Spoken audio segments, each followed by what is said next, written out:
So welcome to the afternoon session, everyone. My name is Margaret Kimbauer, and I'm a PhD student here at McMaster in the Department of Civil Engineering. So hopefully someday I'll be teaching at some Ontario university. And I was asked to come here today to talk to you about engineering for the environment and what that means.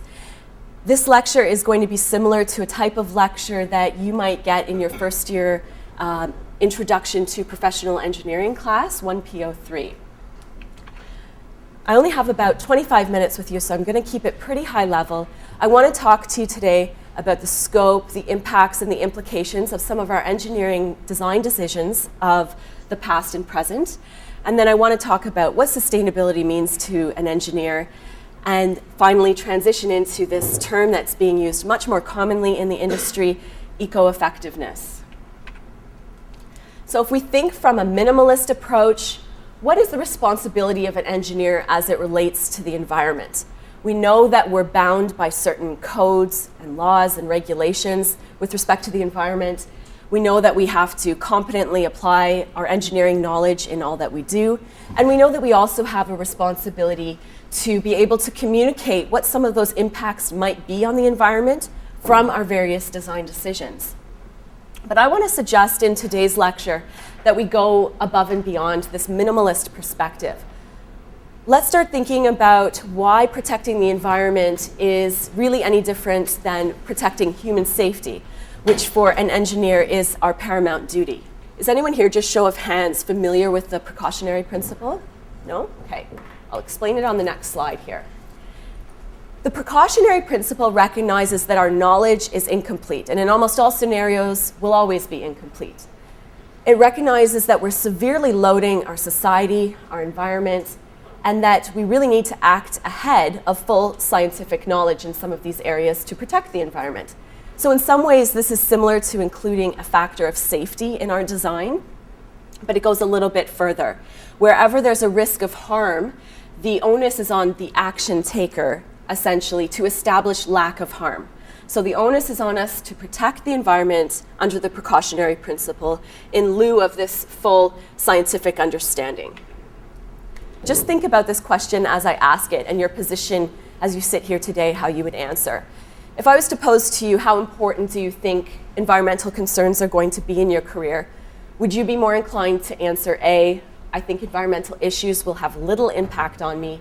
I expect that the way engineers in my field of interest will work today will be the way that I will work someday. Or would you be more inclined to answer B, I expect that in my career I will greatly be affected by environmental issues, or C, that you're actually going to seek out jobs where you know you're going to have an ability to impact the environment positively. When you see images like the images on the slide here, do they make you stop and wonder whether we're doing things wrong, whether we could do things better? Are they shocking to you? Do we need to rethink our systems, our processes, our designs? So we know problems are all around us. They're in our air, they're in our water, they're in our soil, and they're transported by all different means. Engineers have done great things and have led the Industrial Revolution, but we've also created a whole suite of problems in the process that we're now dealing with. So we encourage our engineers to strive to be proactive and think of closed loop cycles, and we'll talk about that in some of the slides ahead. But rather than being reactive, which is where we are today, and we're still trying to fix a lot of the problems that we have created along our path to prosperity as a Western world. So we know these are some of the things I've listed here, some of the problems we're now facing, some of the challenges we're working with. Human exposure to toxins in food, air, water, soil. We, of course, have rising demand for energy, not just for moving us around and products around, but for manufacturing and simply heating and cooling our buildings. We're seeing a depletion of natural resources at a rate that can't be sustained indefinitely. Petroleum as an example, some metals. And we know that we're having an excessive increase in the demand for water consumption, for human consumption, but also industries and other activities. The post-World War II boom of suburban sprawl and the planning policies, our urban planning policies of the day, led to this format of suburbia, this idea of the American dream where we could have a little bit of the countryside, a little bit of the city all wrapped into one and drive to wherever we need to go. Well, we're now seeing that that caused huge stressors on our environment and big problems in terms of land availability in some regions.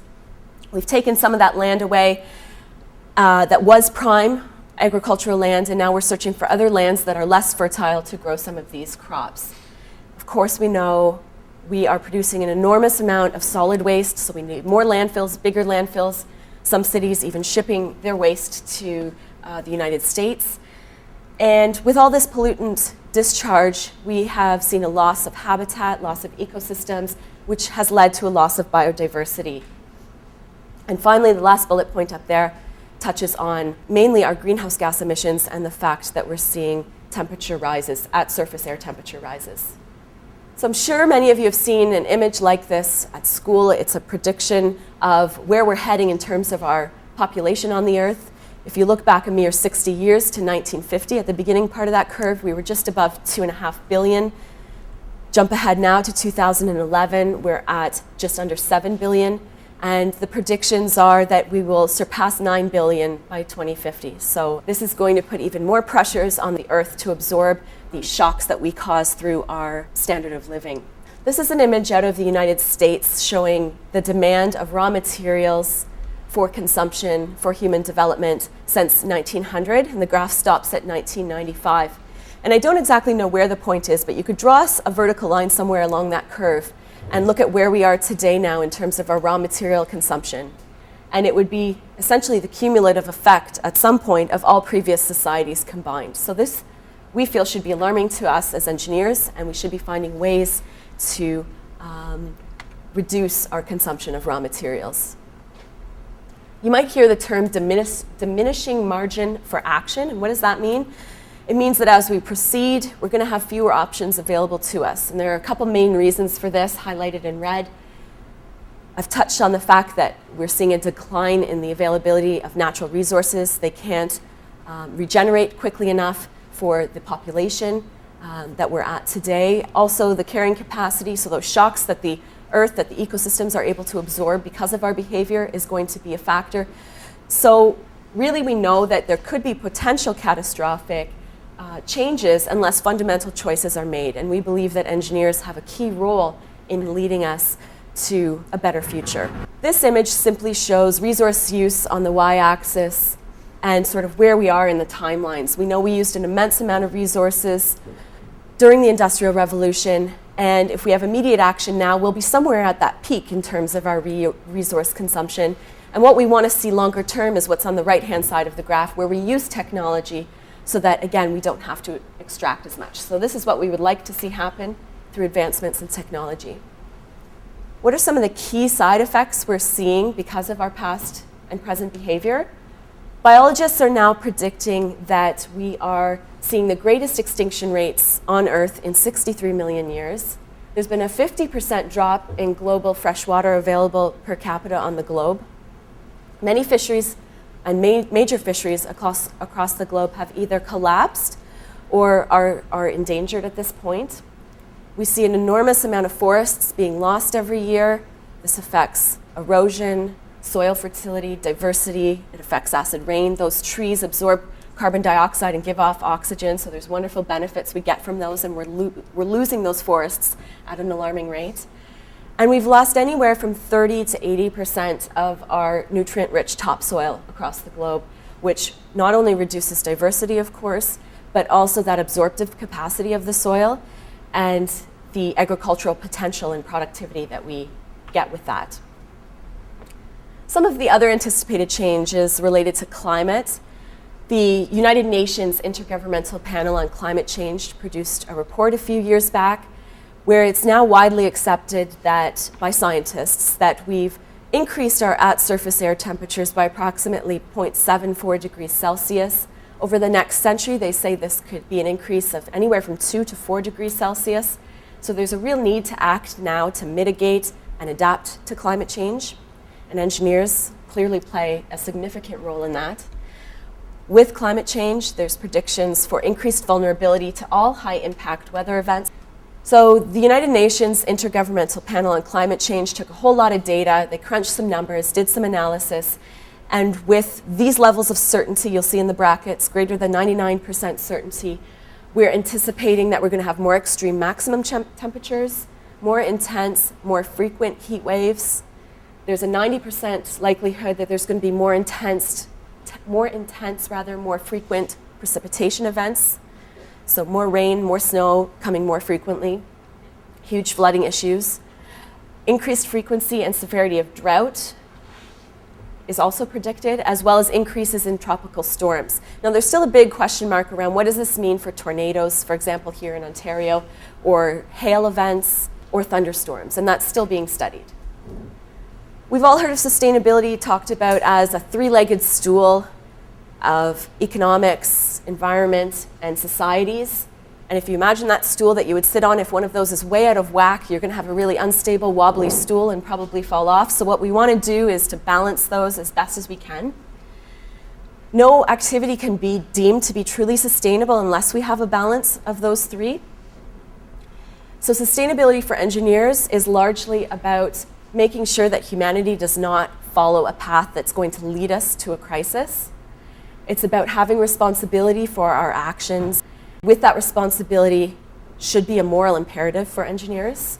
There is a responsibility that we have towards nature to work within its limits, and if we pay attention enough, we can see what those limits are, what that carrying capacity is of the environment. And we know that sustainability is a lot about action and consequence. Every action has a reaction, and what we're really trying to do is to dampen those ill effects of our designs and our systems that we create as engineers. An interesting thought for you to ponder. On the eve of Indian independence, Mahatma Gandhi was interviewed by a British journalist who asked him whether independent India could follow the British model of industrial development. And Gandhi's response was as follows: "It took Britain half the planet's resources to achieve its level of prosperity. How many planets would India take to achieve its, essentially?" Okay, and this is very relevant today with shifting world powers, the rising nations of China and India, Brazil and Russia, and what this means for resource consumption as more people try to achieve that middle class standard. Another term you'll hear tossed around from time to time, and we just wanted to introduce you to it, was this term known as factor 10.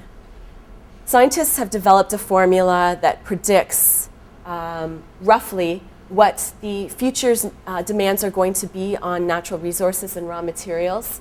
The theory is that before our population begins to level off and decline, we're going to double in population. That's known as factor 2. Now we know if everyone in the world aspires to a Western standard of living, the predictions are that we are going to need to quintuple our resource extraction and resource use.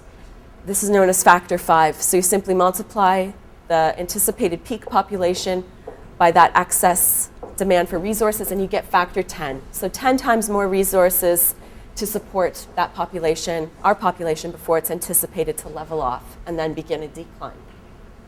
We have these great disparities in our world between the rich and the poor, so we're clearly not operating as a sustainable society according to today's standards. If we just look at the figure on the right, the distribution of world income, we know that the richest 1/5 of that near 7 billion people rests, 82.7% of the wealth rests with that richest 1/5, whereas a mere 1.4% rests with our poorest 1/5 of the population. So approximately 1.3 billion people per day are living in absolute poverty on less than $1 a day, many suffering from malnutrition, and close to 1 billion who are either cannot work or are employed in jobs that cannot support their families. So those are some of the overarching principles of sustainability, what we want to achieve in terms of equity, economics, and the environment. And I look at eco-effectiveness as being a means, a path for us to get there. So we've talked a lot over the last number of years about sustainability, what that means, but how do we actually achieve it? If we look back to the Industrial Revolution as an example, we know we were terribly wasteful, produced a lot of solid waste, put billions of tons of toxic material into the air. We produced some materials that we're leaving behind for future generations that are so dangerous they're going to have to be incredibly vigilant to protect them. And we've really decreased the species diversity here on Earth, as well as cultural diversity. If we were to go back with this idea of eco-effectiveness and what engineers want to achieve now, what would it have looked like during the revolution? Well, perhaps we would have built our cities and our buildings that would have mimicked patterns that we see in nature. Buildings that perhaps mimic trees and produce positive byproducts, such as intercepting rain, much like tree leaves intercept rain, and harnessing the sun, and things of this nature. We would have had factories, perhaps, that would have produced effluent that was drinkable back then. We would have looked at waste differently, and perhaps instead of it being useless at the end of its life, we could have used it on the earth to produce or provide food for the next nutrient cycle for a particular process. Perhaps we would have also had manufacturing working that would have essentially used or created energy from waste. The whole idea about eco-effectiveness is producing a world of abundance and not of waste and pollution and limits. All right, an age-old debate about between environmentalists and engineers. And this is obviously very generalized on this slide. But some extreme environmentalists would say that industrial methods of extraction, of manufacture, and of disposal are destructive to the world. Some might go even further to say business is bad or big business is bad, perhaps when discussing some of our big oil companies. Engineers, on the other hand of this debate, state that too many regulations, or have stated historically that too many regulations are too costly. They create these obstructions to growth, to prosperity, to production, and that if the environment always takes precedence, industry simply can't survive. So how can we balance both growth and environmental protection? Is it possible? That's the big question mark we're all debating today. A few areas that try to answer this question, or a few actions that are currently being taken, are to further regulate and restrain industries. We've seen this as an issue in the last 2 elections here in Canada, where we've discussed a carbon trading system between Canada and the US. We've seen different ways that the government is incentivizing behavioral shifts, the time that we use our power, and what that means for reducing consumption and reducing demand on stressed systems. And then from an engineering perspective, we want to look at the way that we currently design and change our approach. Some things to think about. Would more stringent, if you sit there and think about this, would more stringent measures to protect the environment greatly affect your quality of life? And even if they did, if they made things more costly or obsolete perhaps, would that necessarily be a negative thing, or simply could we shift and develop a new sense of quality of life? The big question here is can we design products that align ecology, human equity, and the economy? And we think yes, and this is what eco-effectiveness is all about, is aligning those 3 things. And by changing the way we think about waste. Is it really waste? And could some of it be turned into food for other processes? A quick example about why we think being less bad is not good enough. Okay, so there's all sorts of strategies for us as a society to be a little bit less bad, but they're still not great strides forward. They're good in what they do, but they're not these great strides we're hoping for over the next century. So let's look quickly at recycling. Most people say recycling is good, we're saving resources. But if we look a little bit deeper at the recycling process, and I'm not saying we should go away from recycling, it's a part of how we function today based on past choices that we made. But if we look at the process itself, it's really, most things can't be recycled endlessly. They're simply downcycled. And you'll mix some of the recyclable material with additional material and create a hybrid product that's typically a little bit less of a lower quality. You'll repeat this cycle a number of times, and eventually we lose all those good reusable components. So there comes a point when this cycle ends, and we need to find out how to dispose of these elements at end of life. We see a lot of what I'll call greenwashing in products nowadays. We see a lot of things slapped on labels about biodegradable components, and we have this myth that this means we can simply throw this thing on the soil at the end of the day when we're done using it, and it's just going to break down naturally.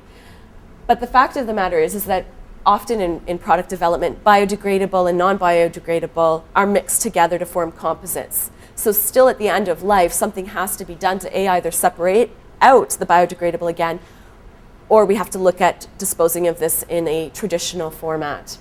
All right, so why being less bad is still not good enough? The trend that is catching on with some industry leaders is this idea of eco-effectiveness. The idea that we need to do more with less, that waste is a valuable resource, that we need to mimic nature, and that we can learn from nature. And in doing so, we're going to move away from this cradle-to-grave scenario of where we use a product, then we dispose of it at end of life, and move towards a cradle-to-cradle approach, where at end of life, that becomes an input in another system. Again, a final note on learning from nature. Humans versus nature right now, we focus a lot of our attention on reducing, on reusing, recycling, being efficient. But the earth, if we were to use those lessons taught to us by natural systems, it's about recreating, regenerating, giving rebirth, and being abundant. And this is my final thoughts, my final slide to leave you with today. It's a fun little fact about our little friend known as the ant. They're wonderful little critters. They handle their own waste and the waste of others very safely. They grow and harvest their own food while they nurture their environment. They construct houses and storage facilities that we can truly deem recyclable and can go back into the earth. They create disinfectants through byproducts that are healthy and biodegradable, and they help to maintain that soil health for our entire planet. And the irony of this is that if you add up all the biomass of ants on the earth, it's actually predicted to be more than the biomass of humans on the earth. So a final thought to leave with you today, and we're hoping that as you move forward, if you come to Mac and pursue engineering, that you have regard to these three legs of the stool of sustainability, bringing those into every design and every element of your career. So thank you very much. Thank you. I know I've run right to the end and they're waiting outside for the next session, but if there's any quick question, I'd be glad to take it.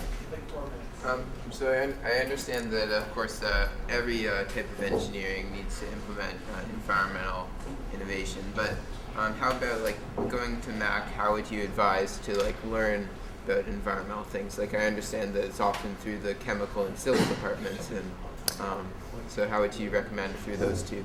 That's a good question. And right now, there's actually a task force set up at McMaster called the Sustainability Task Force, and it has a bunch of professors on it, some graduate students and some undergrad students. And what they're doing is trying to figure out how because you're right, chemical has a lot in its program and civil does as well. The whole job of this task force is to integrate that same level, those concepts of sustainability, applying it in projects and in assignments across the board. So they're trying to get an even distribution in the classroom, and they're not ready to do the rollout of this yet, but the task force has been together, I think it's surpassing a year now. So this is something that McMaster takes seriously. And again, the goal at McMaster is to integrate all of these concepts through examples in class, through labs, through projects, through assignments. So we're hoping to get there to get the same level of comprehension by the time you graduate that you can take away and use in your jobs.